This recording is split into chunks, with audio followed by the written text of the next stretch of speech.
lah. Sihat. Adik-adik tahu tak hari ni kita buat aktiviti apa? Tak tahu. Hari ni kita nak buat aktiviti tenggelam dan tenggelam. Mula-mula cikgu nak tunjuk cara dulu ya. Lepas tu adik-adik boleh buat sendiri. Okey? Batu ni tenggelam ke timbul? Tenggelam. Okey, pandai. Kalau tenggelam, letak di tempat tenggelam ya. Kalau benda tertimbul, letak di tempat. Okey? Sekarang Asina mula dulu ya. Daun ni tenggelam ke timbul? Timbul. Pandai lah Asina. Asina boleh buat yang lain semua ya. Yang ni tenggelam ke timbul?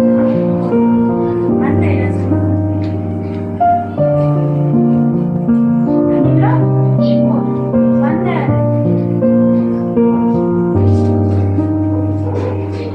Balik sini tenggelam ke timbul?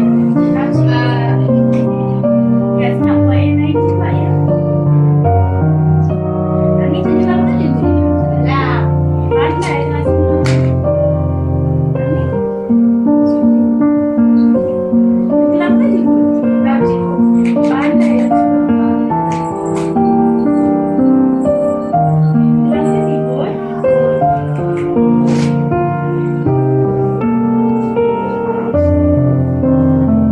Yang ni pula Asina? Buat cikgu. Yang ni tenggelam ke timbul? Tenggelam. Sekarang giliran Sofia pula.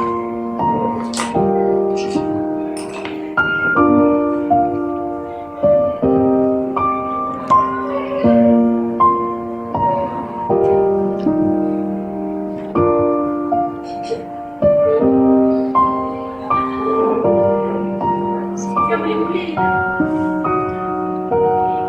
Daun ni tenggelam ke timbul? Pandailah Sofia. Batu ni pula? Ya. Pandailah.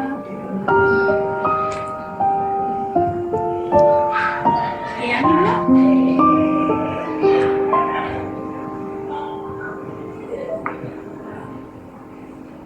Yang ni?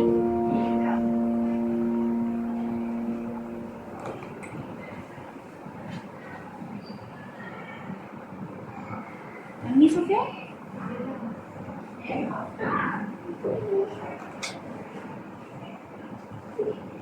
Okey, yang ni timbul ke tenggelam? Timbul. Yang ni pula?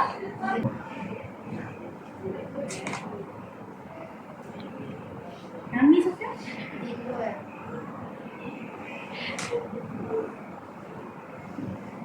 Yang ni? Timbul.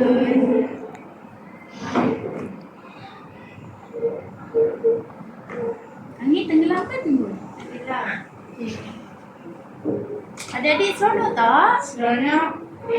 Benda yang berat dia akan tenggelam dalam air. Benda yang ringan dia akan terapung di permukaan air. Adik-adik faham tak? Faham. Okey, itu saja. Bye.